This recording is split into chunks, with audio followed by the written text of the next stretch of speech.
hello लोगोफोर खुलुमबाय आंनि डलि ब्रह्म इउटुब चेनेलाव नोंथांमोनखौ फिन आरोबाव बरायहरलायबाय लोगोफोर आसा खालामो नोंथांमोनहा बयबो मोजाङैनो दं आंबो मोजाङैनो दं आरोना लोगोफोर बे गगायानो खारा खारा जागासिनो दंथारो एकदम गारामायानो ओमफ्राय नै आं लोगोफोर दिनै नोंथांमोनजोंहाय जोंनि रुपामनि धर्मनि मागो पुर्निमा दाखालिनि मागो पुर्निमानिहाय मन्दिराव जोङो मा होनो थांदोंमोन आरोना जोंनि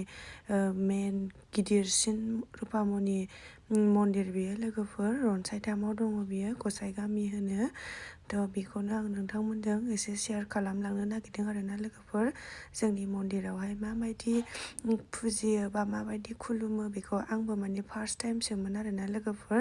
मागो पुर्निमा बेबायदि होनो मोनफेरनाया थ' नोंथांमोनहाबो बिदिब्ला आंजों लोगोसे नायफालांबाय थादो लोगोफोर नै बिराद डिसिप्लिनै जादों आरोना माने खुनु बेवहाय बिराद भिरबाबो नारला नारसि बिदि जेबो गैया माने लाइन बाय लाइन खालामदों आरोना लोगोफोर थ' नोंथांमोनहाबो नायलांफाबाय थादो बिदिब्ला आंजों लोगोसे दे